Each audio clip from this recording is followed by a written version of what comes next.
content for this panel is really around how to build strong engineering and product collaboration, and how to learn from some of the things that we've been through.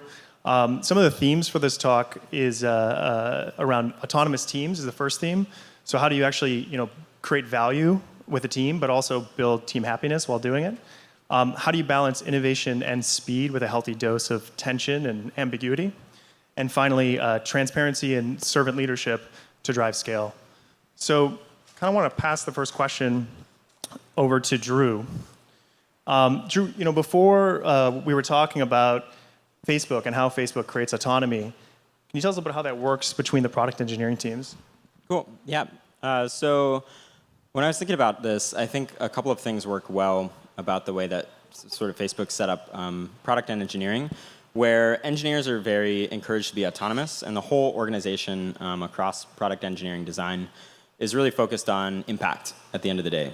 And to a degree where you're encouraged to switch what you're working on, switch teams, and really block out time in order to pursue what you think is the most impactful work that you can do. And that manifests in a couple of ways. So one of the ways is engineers can, at any point in time, sort of, if they're interested in exploring another team, go do a hack a month. So they can go hack on another team for about a month. And after the month, if they really liked working with that team, they can potentially go switch teams, or they can come back to their original team. Also, engineering is really encouraged to go take time out and do hackathons. So 2 or 3 day stints of just stopping working on your product area that you might be working on, whether that's events or Facebook groups or Messenger or Instagram, and go work on something that you're personally excited about. Now on the product side, I think there's also interesting incentives there that help build autonomy. One of them is, because people are encouraged to work on the highest impact things that they can be doing, you really have to make sure that as a PM and as an engineering manager, that you're making sure you have the most important work that people can be doing and enough of it. Otherwise, the best people are going to want to work on something else. So it ends up balancing out, I think, kind of well. What about you, Anbu? Do you have kind of a perspective on how to create autonomy within teams and manage all that chaos? Yeah, definitely. It's also important because every single company, whether it's a startup or a big company, invests heavily in bringing in the best and brilliant people. And if you are not empowering them to be independent and autonomous, what's the point? And also, the other side of the coin is it's not enough that it's up to the teams that they are autonomous. The leadership should also support that. Let's say if the autonomous team fails at something, it should be the punishment should not be, or there should not be any punishment. So they should be allowed to take risks. So Dropbox does this in a very interesting way. Each team has pods. The pod is around a specific feature or an initiative. And then each engineer takes turns to become the DRI, directly responsible individual. So every engineer gets an opportunity to take care of everything from what are we building, what are the pieces, different pieces, and who should be involved, and what does success mean. So that's a fantastic thing for every engineer because nowadays our identity is attached to the work that we do. So being autonomous or being part of an autonomous team is super important. This thing on? Can I first, quick show of hands. So who in the audience is an eng manager? And how many PMs, product people do we have? Okay, so a pretty even split. Okay, so now if you're an eng manager, how many of you have actively contributed to the roadmap that your team is working on right now? Is there anyone who didn't raise their hand? Okay. So the good news is this is sort of the way that a team should work. When I think about autonomy in teams, product is classically, we are the what. We are thinking about how to tie the pieces of the business together with a set of designs and a set of engineering constraints. I work on the self-driving platform team at Lyft. We have this other fun set of constraints that we like to call partner companies, which makes our engineering teams' lives particularly fun. But really, I think autonomy on teams is fundamentally about this process of co-creation. And so, if you've got a good product manager, they are laying out some clear sense of what looks like, and then partnering with you as an engineering manager to figure out that how we are going to build that into something that works given this rough set of constraints. And so if that is not your life, you should be running to your product manager right now and saying, what the hell are we doing with our lives? So what about warning signs when you think the team isn't taking agency, or like what types of things have you kind of managed against to make sure that the team builds agency but also is autonomous? I think you gave a good example, but are there other things that you've seen? Some of the obvious things I have seen is like 1 or 2 people running after everyone, like, hey, is this done? What is happening here? And shipping something is like pulling teeth. And so many surprises. Oh my gosh, like this was supposed to happen yesterday. Like, what the fuck happened? So those are like, when a team is not autonomous, I think it's very obvious. When it is autonomous, it's kind of like a smooth sail. It's like a duck. Like, you just see that. Yeah, I think easy way to see it is like tension in a team, but also tension between like an engineering manager and a product manager, or between like the tech lead, if there's a tech lead, and other engineers on the team. Basically, if like the team it's not clear where the responsibilities lie, you end up, because like there's not clear communication or it's just not candid enough, that can often lead to like unspoken tension, and you can sort of just feel that on a team where there's like not a sense of cohesion, or people aren't sure where to look to. Yeah, so actually it's a good transition to our next theme. So there is that, we all accept there has to be that healthy tension, right? But we also want to manage that tension to innovate and build things at speed.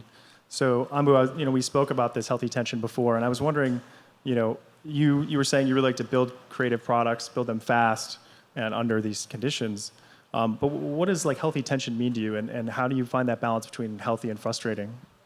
So to set context, most of my career has been about building new products, like something so nebulous, how do we shape that into a product? And I think at any stage, healthy tension is important, and especially in the early stages, it's super important. This is how I would define, let's say you are a PM on my team, we both are working. Sometimes I would feel very uncomfortable, and I feel challenged, but I genuinely believe that you are coming from the right place. You want what is right for the users. So that's what I define healthy tension. It's not like, oh my gosh, everything is amazing, we are so fantastic. No, it's like challenging each other's ideas, but never like, you suck. It's not like you suck, your ideas suck, here is why. Or if you don't believe in what the other person's conviction, like one of the ways, especially our designer on the team would say more. So, yeah. Do you have anything you want to add? Yeah, I think there's something interesting there too, with the different roles having different sort of desires. In a lot of cases, engineering really wants to build it right, and sometimes product can feel like, maybe they're trying to build it fast, or maybe they're trying to, like, there are a couple of like other potential intentions, and I think assuming good intent is sort of what I heard you speaking to, and that's so important for a relationship, even just like having that trust between the two people and then their two functions, that they can collaborate. Yeah, and the healthy tension is also important, right? Because let's say an engineer wants to over-engineer, a product manager is like, no, we need to validate this idea, we need to put this out.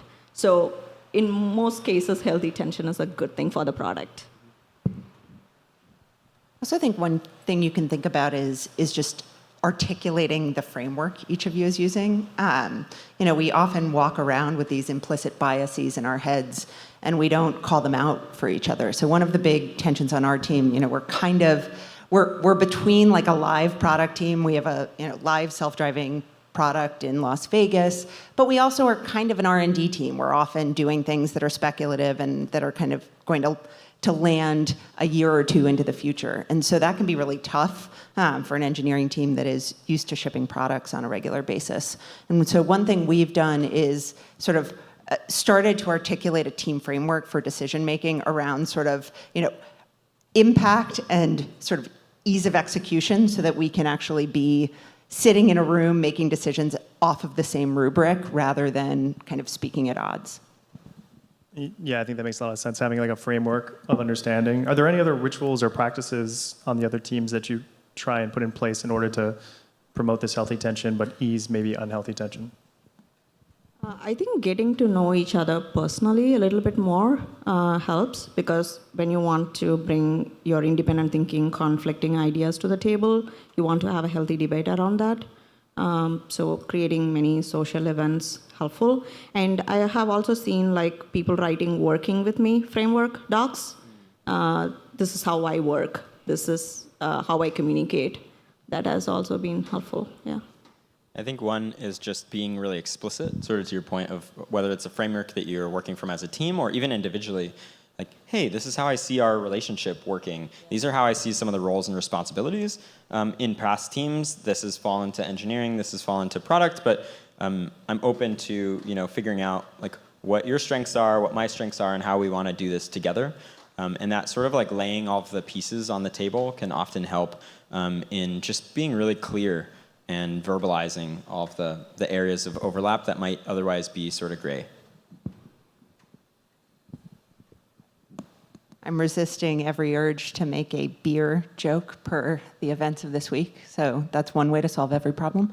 But I think that, sorry, apparently there are not, I got no work done this week because I was just watching Senate hearings.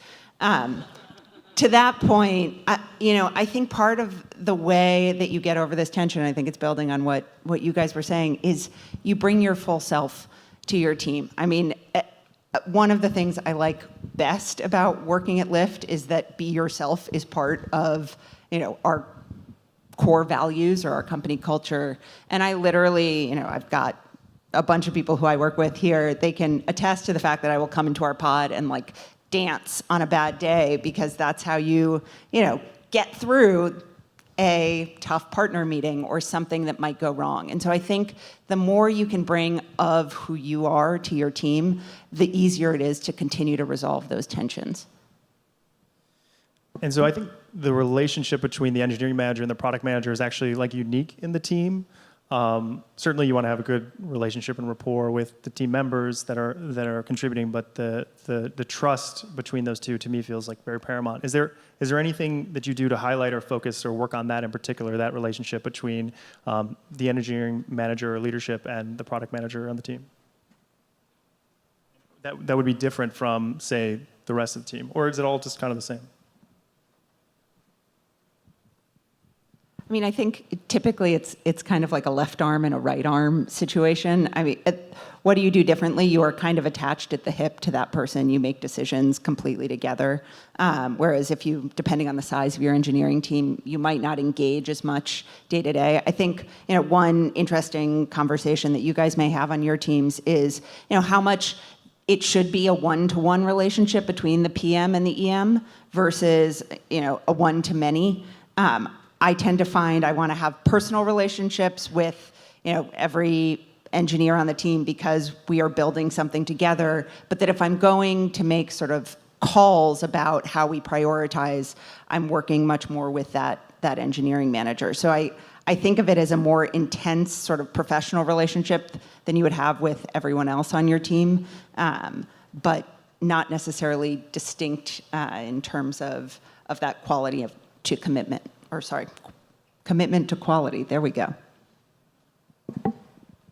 One thing that, this may not, depending on the relationship with your PM, let's say, how do you deal with conflicts? Let's say your opinion is different from your PM, and who breaks the tie? Or what decision do we make to move forward? How do you give in? I think having that agreement over time, that is also helpful. Do either of you have any of you have strong opinions on where the EM and PM should split their time. Like, how can you create the most leverage in the team, build that trust, but maybe not, double down on work, actually find ways for leverage? Like, where do you spend your time? I think it depends on the team dynamics and also the life cycle you are in. My time is split actually like in 3 different ways. So we have someone from Dropbox as well on the paper team, so she can also share more after the panel. So one is people management. Of course, I have to make sure that every single person on the team that is reporting into me is set up for success, and they have a career path, and they are making progress towards their dreams. And number 2 is the process and tools that we have, helping the engineers, helping them move forward. And the third thing is, again, the third thing is different for different companies as well, or nature of the product. What is the next big thing? Or are we building the right thing for our users? What problems we want to solve for users? And being partners with PM and design. What do we build? How do we build? Yeah. What does success look like? I think one of the other ones that can come up frequently, and that's super different, I think, from organization to organization, is who sort of day-to-day manages the progress of engineering and overall how things are going. Because it's really so often sort of a joint decision and conversation about what the scope is and roughly how we think it's going to go. But is there a tech lead involved? Is there like a technical project manager, which or sometimes is a role on teams? Is it the PM who's responsible for that? Like, I've been responsible for essentially, project managing at different startups, in addition to wearing all the other hats. Engineering managers sometimes wear that hat too, and they're responsible for like day-to-day execution. So I think that's another particular type of responsibility that can often fall, and it's super dependent team to team and on a lot of factors. So Jody, I know that you believe in strong principles around general management and leadership, and I think in technical roles we often think that that's not really us. Like, we're technical folks, let's build product. But as you grow in the role, these become more important. I'd love to hear more about what that means to you and experiences that you had there to help drive scale at Lyft. I'm loving. We're doing great on the pass.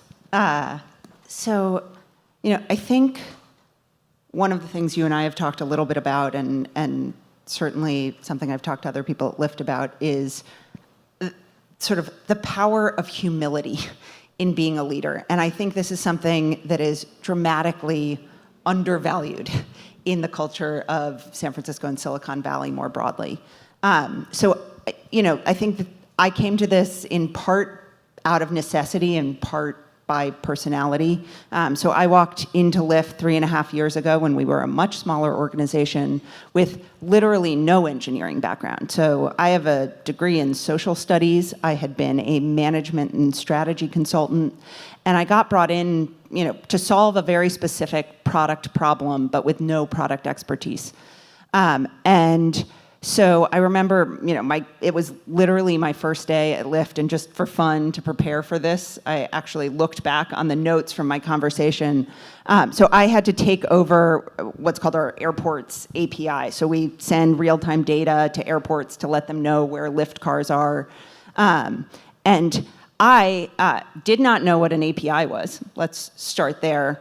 I looked at my notes. There were a lot of things about Redis clusters, Kibana, a MongoDB.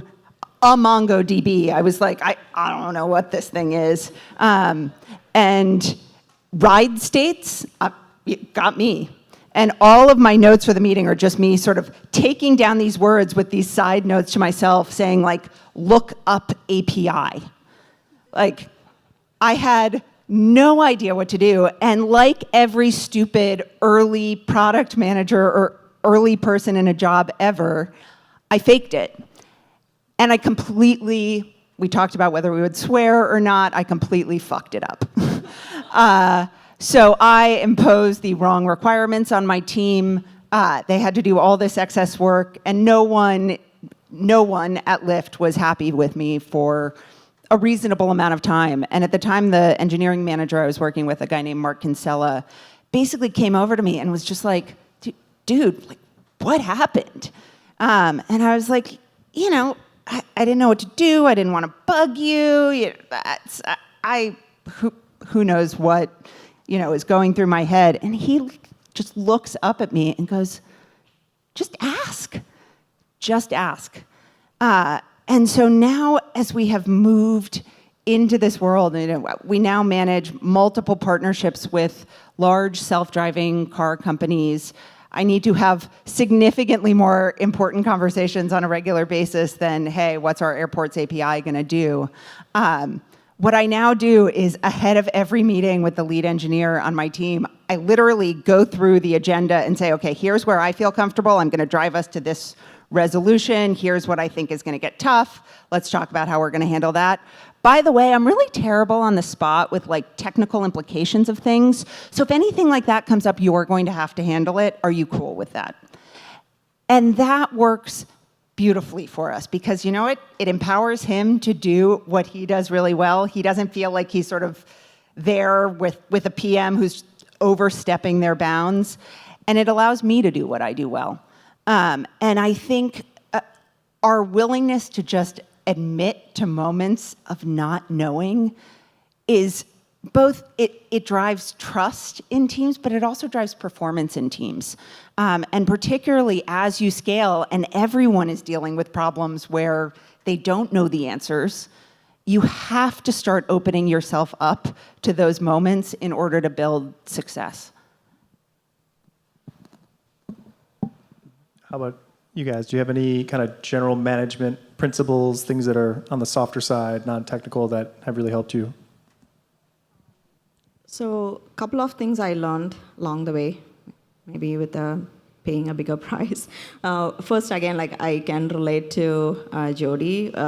When I started, I was a little bit insecure. Oh my gosh, I need to control everything that's happening. Everything has to be perfect because my name is attached to this team or the product.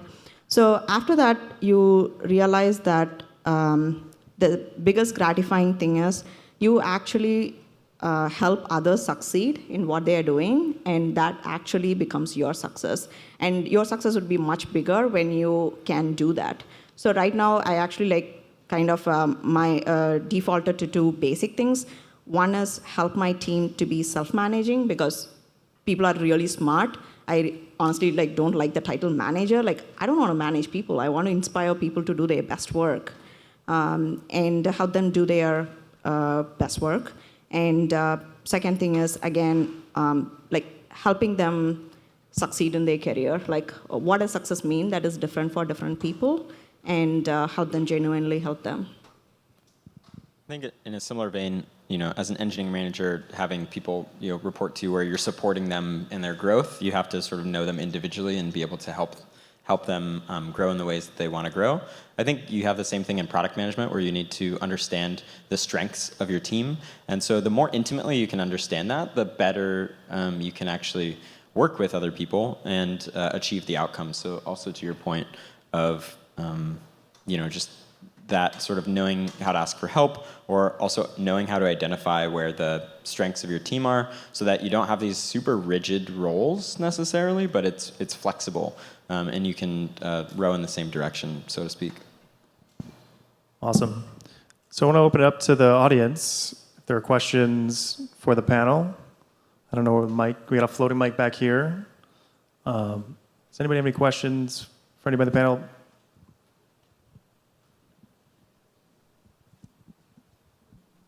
Thanks, guys. Thank you. Seriously. So, Drew, you were talking a little bit about team members having the flexibility to move around at Facebook and kind of pick teams and work on side projects for a little bit. And you guys all work at pretty big companies. So what would you recommend for companies that are much smaller in size, that maybe don't have the resources that Facebook or Lyft does? Yeah, that's a good question. And I've worked, on all different sizes of teams. I think earlier stage, it can often be helpful to understand what motivates and drives someone and then see if they can do that type of work. But, as a founder, as someone at a smaller company, you need an iOS person to be an iOS person. You can't give them as much leverage to, build their web development skill set. So I think it can come down to A lot of the other things I didn't mention that sort of help some of this autonomy are things like respect for time. So I think even something as simple as no meetings on Wednesday or something like that can actually give people this sense of autonomy that is where they can spend their time in a way that they feel empowered, even if their role isn't shifting or even if their team isn't shifting. I think that's one like simple way. Other ways to just inspire the ability to work on what they think is most important. The other way is to host environments where they have a voice and they feel empowered in that way. So whether it's choosing how they spend their time or having an impact on what products you work on and being able to voice dissent or things that they don't think are going to be the most meaningful work, I think are two ways.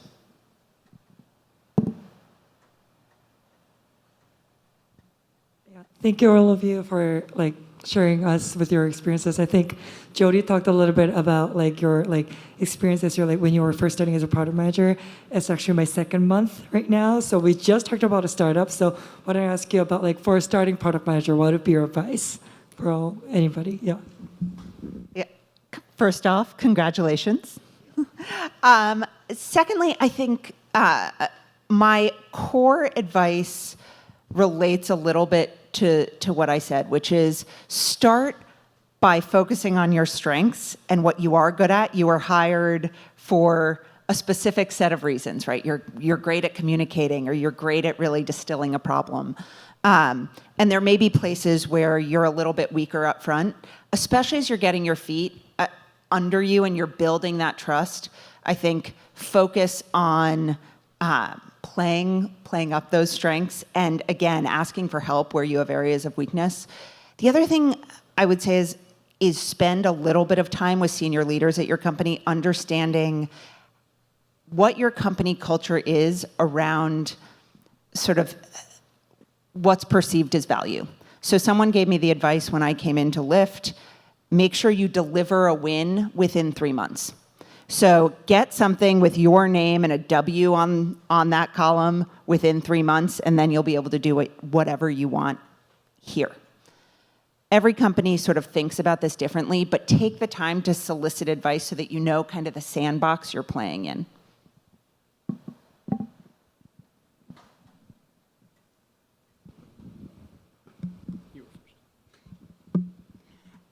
Hi. So we have a product organization that we're growing, relatively speaking, from scratch, and a bunch of individual contributor engineers. And we're switching someone from IC to EM, just to give you some framing. Now, it's fun times. That said, we are trying to figure out what to do with regards the PM-EM or PM-IC collaboration. Because as we add more product people, we're unlikely to add a ton of engineering managers, especially in the earlier days. And so the question that I have for you guys all is, how would you think about PMs and ICs working together? And then over time, how would you transition that maybe to working with EMs? So first off, I would start with where things are breaking, because I have also been in startups where I didn't have a manager, or manager had been hands-off. Things were shipping on time, we were building the right thing, and things were happening really well. And adding an extra layer, I mean, personally, I don't think it's a good idea. So where things are breaking, is that about prioritization? Is it about hiring? Like, we really need someone invested in hiring or putting the right people in the right projects, and accountability. Okay, if there is not enough accountability or transparency within the team, bringing in someone, or depending on where the engineers are, if they are early in their career, coaching like how to prioritize their time, or how to even be engaged more in having a strong opinion about what to build. So there are multiple factors involved. If things are already working with ICs and PMs, I would say just keep going. Yeah, I think it also depends on the ratio. Typical 1 to 8 PM to Eng, or 1 to 10, or 1 to 6. Like somewhere in that range can feel pretty good. And if it's not feeling good, there's probably bandwidth issues on an individual person, or skill set issues, or things like that, where if you're able to diagnose those a little more granularly, that can help accelerate how the team works together. So 2 questions. The first question is, where do you really see the boundaries between product and engineering? You talked a little bit about the conflict that can arise between product and engineering when those conflicts kind of get heated. Where do you see the boundaries? And then second question is, how do you deal with kind of the sunk cost fallacy as it relates to like a product and design feature that's been built, it's baked, it's ready to go, but then it gets shelved? I'm a very simple person. I think of product as what and engineering is how. And so that is where I try and draw my mental line. If I am getting into how something is being engineered, one, I'm going to be bad at it. And two, we will make mistakes. I think that product managers and engineering managers can bounce ideas off of each other. They can problem solve together and use, often product managers are sort of good simplifiers and engineering managers are good edge case sort of contributors. And so they can use each of their skills well to reinforce the other's thinking. But I think the more each wants to push in over that boundary, the tougher the team dynamic gets. I have less of a strong perspective on the sunk cost fallacy. We certainly have just regularly shelved products on the self-driving team, in part because, again, we're super partner dependent. And so, we've gone through entire year-long exercises where we have designed something, built it, and then realized we couldn't get like the right data feeds from partners because they contain sensitive, disengagement data or whatever it might be. I mean, not really, but some version thereof. So I think the reality is, again, same principles apply, which is be transparent, don't try and hide the ball, but sometimes know when enough is enough. I don't know if you guys have. I also think when a product's shelved, it can be for a number of reasons, but usually it's you didn't build the right thing in the environment. Like all the things are the same, but you just didn't build the right thing because maybe not enough insight into to what you're trying to build for your market. Or you built a thing that worked a year ago or 6 months ago, and now it's not the right thing. So the ones in the latter case, I think it's fairly super acceptable to shelve, and the ones in the form, and from that you can learn more about the market and the constraints, and sort of like I think it's a little easier for a team to accept that, hey, things shifted and now this isn't as applicable. But for the former, I think the biggest learning can be, how do we just validate something faster? How do we validate it more cheaply, more quickly, and just get to more understanding a lot more in depth and more quickly, so that the team doesn't spend all that time. And that one's just, okay, we learned this hard lesson, let's continue to apply it, do a retrospective, hopefully not make that same type of mistake again on that team, but apply it and grow from it. And similarly on the how and what is how I see the roles. One that we haven't talked about, and I don't know, do we have any designers here? No. Oh, yeah, a couple. Okay, cool. We haven't talked about the designer or like product designer or design manager role, which is really important. I think it's really easy to see the duo of EM, PM, but in a lot of cases it's like a triad of design and engineering and product. And my background is in game design and a little more heavily design than engineering. So, it's really important, I think, to also account for maybe not just the how it's built, but sometimes the how it works instead of the what. It can be a really important function for design, to be really empowered to say, these are the best patterns, or we think this is going to be the best solution to accomplish the what that you're setting out to do, and having engineering and product be a little flexible as to exactly what gets built. I have a slightly different opinion for your first question. Actually, I think that product, again, it doesn't mean that it's exclusive to product. Why is what product is heavily invested in, and what and how actually engineering also becomes partners with product. The reason being, especially the what, especially when you are building consumer products, when you are using your own product, every single person now has an opinion, and also the industry is shifting, right? People are very opinionated, and we have a strong product sense, even though we are coming from engineering background. And if we don't feel we join this effort in the ground floor, you are not as much invested in the success of the product, because decisions were taken before I got involved as an engineer. So I believe that why is heavily product investment, product and design maybe, what and how becomes a joint investment. So I had testing. All right. So we got to end the panel here. I want to thank our panelists. Can everybody give them a round of applause? Yep. Good job. And we're going to take about a 3-minute break and rearrange the furniture, and Joe's going to come out and talk about his experiences at Airbnb.